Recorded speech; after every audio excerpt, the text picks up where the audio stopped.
Somaliland markii ugu horeysay gaaray magaalada Taleex oo kamid ah gobolka Sanaag ayaa waxa magaaladaasi si diiran ugu soo dhaweeyay guud ahaan dadweynaha ku dhaqan deegaankaasi Taleex uqaasha waxgaradka culimaa adduunka iyo dhalinyarada degmada Taleex ayaa si weyn ugu soo dhaweeyay guud ahaanba waftigan ballaaran ee ka socday xukuumadda Jamhuuriyadda Somaliland ee markii ugu horeysay soo caga dhigtay magaalada Taleex waftigan oo hogaaminayay wasiirka wasaaradda madaxtooyada ee Jamhuuriyadda Somaliland mudane Xirsi Cali Xaaji Xasan waxa kamid ahaa wasiirka wasaaradda arrimaha gudaha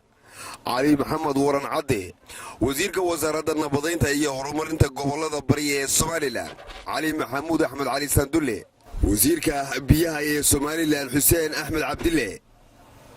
taliyaasha ciidamada booliiska iyo asluubta سرية قوتا محمد حسين فرح حيرنا إيا سرية قوتا عبد الله فضل إيمان وزير وحيقانك وزارة ورفافينتا يوعي قلنتا عبد واحد عبد القادر عبد الرحمن حلي بانو وعقرد يا علماء ودين كلا وكامدا قودا هامبا سومالي لاني هي ديقانا دا قبل كالصول إذا مدى جمهورية الصومالي لان قارهانا إذا مدى غرانكا عطوبيا كامدا وكسوغان مقالة التليح أيا وغورين بوحاي دولات كمقالة سيسران شرف كسيين وفتيك وزيرك وزارة مدحتويدا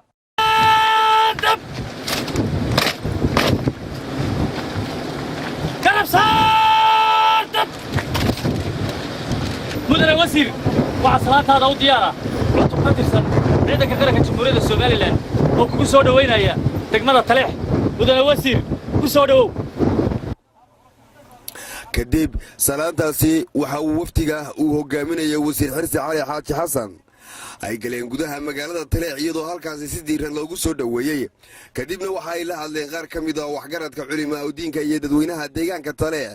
waxaana ugu horeyn halkaasi ka mahadnaqay imaatinka xukuumadda Jamhuuriyadda Somaliland mid kamid ah waxgaradka ama isimada deegaankaasi Taleex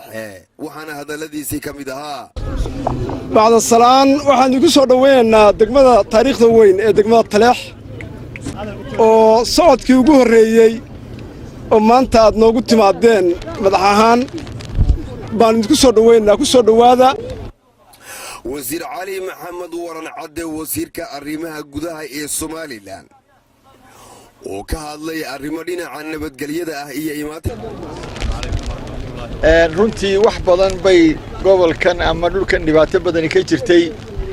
waxaan safilaynaa haddii alla yiraahdo dib walba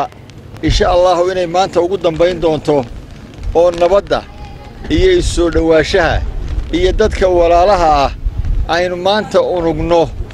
sidii ay nabad iyo wanaag ugu wada noolaan lahaayeen wasiirka madaxtooyada ee Somaliland Xirsi Cali Xaaji Xasan oo gabagabadii la hadlayay shacabka waxgaradka culimaa diinka iyo odayaasha deegaanka Taleex ayaa wasiirku waxa uu ka hadlay waxyaabaha laga maarmaanka u ah socdaalkoodan ee kowka isagoo wasiirku arrimahaasi ka hadlayana waxa kamid ah waxaanu halkan u nimid sidii wasiirku sheegay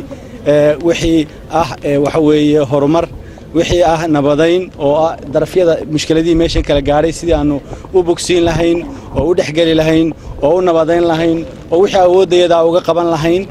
iyo sidoo kale wixii waxa weeye ciidamo aanu qarameynayno oo aanu ciidamada deegaanka doonayno inay waxa weeye ciidamo noqdaan qaran oo waxa weeye deegaankii iyagu ku filaada aan cid kale u baahan sidoo kale inuu waxa weeye nabadeeyo inuu waxa weeye deegaanku waxay leeyihiin aan lagu khasbayn oo ciidankoodii oo maamulkoodii ayaan insha Allah taala wax kala qaban doonaa talaa wax ku leedin baan insha Allah taala wax idin ka sii doonaa taladiina wixii horumar ee aanu gacanta ku haynaa si wasiirku sheegay maanta waa qabanayna wixii kale baahi ay jirtana waa idin leeyahay Cabdicasiis Maxamed Mayrax iyo Cabdillaahi Cali Soodi telefishinka qaranka Somaliland Taleex